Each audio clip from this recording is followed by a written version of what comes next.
Okay, well, you said after the game on Tuesday, Mark, that for Cheltenham planning to do things a bit differently. Is that going to be a case of tweaks, major changes, or are you going to keep it under wraps as a bit of a surprise? Yeah, I mean, you wouldn't expect me to say it too much. I mean, I wouldn't expect revolution in terms of like complete difference, but we know that in a batch of games now where we play Cheltenham, Portsmouth, Carlisle and then Wycombe, that's 4 games in quick succession where we won't be able to play the same 11 in all 4 games, and also the games could look quite different. I think the last couple of games we've played have been fairly similar, but we're going into a batch of games where one game to the next looks slightly different, and our approach to it might need to be slightly different as well. So the good thing about Tuesday was it gave lots of players some time to build up some game minutes, knowing that over the next 4 games we'll definitely need some of those, and we've now got to see how everyone is over the next couple of days and pick the right system shaped team to go and compete against a team that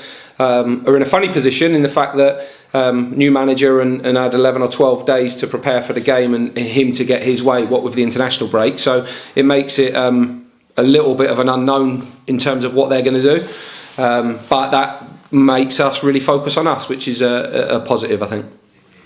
Yeah, massive for him really to have the 2 weeks when you come into that situation. I guess up to this point it's been a little bit of firefighting, but to sit down and actually have some time on the training ground. Yeah, I'd imagine so. I mean, very quick turnaround for his first couple of games, and whether you can read too much into those or not, I don't know. So it's really, really hard. You can send yourself mad trying to work out what might their system be, what might their shape be, the style, how might they try and play against us.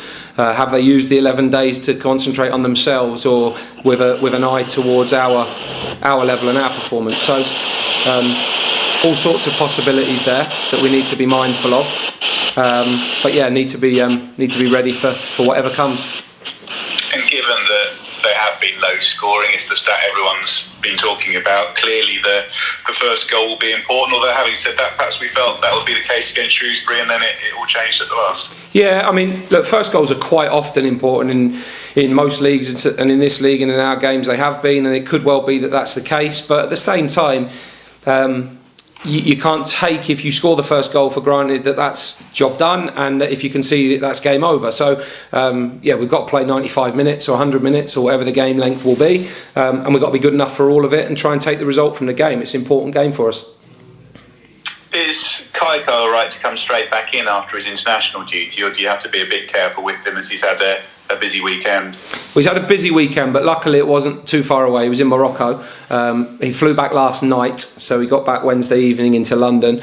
He played big minutes in the first game and he played 30 minutes in the second game, so the order of those games has probably helped us. It means that he is not burnt out really, so it's just how he feels and how he's coped. We'll see him this morning hopefully, so we'll get an idea and a gauge on that, but certainly one that we hope can be ready to contribute for us for sure. And as you say, minutes-wise, across the squad as a whole, particularly after Tuesday night, ahead of this busy run, presumably you're in as good a position really as you could hope to be? Yeah, I think in like Gassan obviously had missed a game and then had smaller minutes, so for him to go deep into a game and get a really good physical workout was good, and for Jordan and Adam, certainly good news as well for them to get the big minutes that they did, because we'll certainly need them over the coming weeks. And then in everybody else's case, there are a lot of players that weren't involved or played a very, very little amount in that game on Tuesday, which we hope pays us back in the next 4 games. You know, we could have put some of them on earlier; it would have helped us. But in the end, like if you talk about the importance of games, that one versus the next 4, I know which ones matter more. So for us, it's trying to make sure that we're squad ready and main players ready for this run of games now.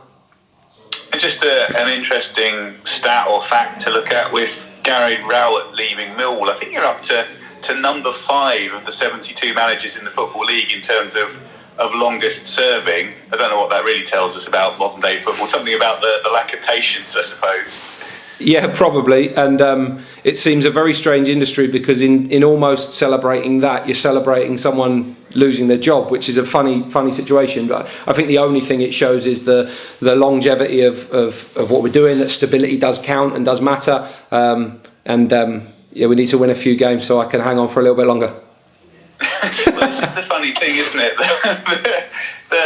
You have the cliche, as it were, of you lose 5 games, you know you're going to be under pressure. But it's a mad way for anybody to operate in the sense, when you get into this industry, you know what it's all about. Yeah, it is a funny industry, and you can't get away from that. Like, winning matters, doesn't it? You got to win games. You got to win enough games to achieve what you expect to. And actually, in the industry now, winning isn't enough either. If you're winning in the wrong way, then that's not quite right. And how long people get given is silly. And I think the difference for us this year is we're almost in the position of many of those clubs that change managers regularly, because we reset a new cycle in the summer. We've got a new team trying to develop a different way or a new way and become the Cambridge team we're used to seeing over the last sort of 3 years. But this team's 12 games into a new cycle, so we're in the same sort of parallel as everybody else. And we have to understand that learning and development takes time, and if we can get, we need some wins, and we need to get some results quickly, of course. But at the same time, for 12 games in, we're not in a too bad a spot. But if we can get a couple of results in the next month, that will really help us to keep building towards what we want to do. Because I do think that long-term plan and that stability in a club certainly can pay off, and it certainly has for us to this point.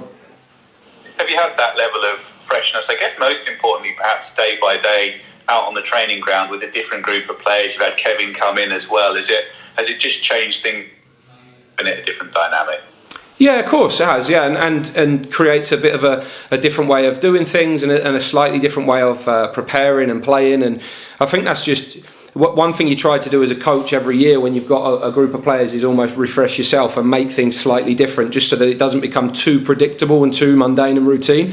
And there's a fine line there, because people like consistency and routine, but you don't want to become too predictable and too comforting and it be a cruise for people. So that's our challenge, to try and create that every day as much as we can, and make it an environment where people can be themselves and know that there isn't the weight of the world on their shoulders, whilst understanding that winning matters and competitiveness and intensity really matters, and we have to step up on match days and deliver games and performances that get us results. So it's a great balance, and there's 92 people in the country that are trying it every week, and there's so many different ways of doing it, but it makes for a great challenge, because not only have you got your own performances to look after, you've got the other team doing things that you're not quite sure about, you've got players in different positions and different situations in their own personal lives or in their form, and it's an incredible challenge to manage all of those anxieties and fears and confidences and the flow of everybody throughout the season. There is no right and wrong, certainly, and it's a real challenge to take on, but one that you've got to really embrace and enjoy.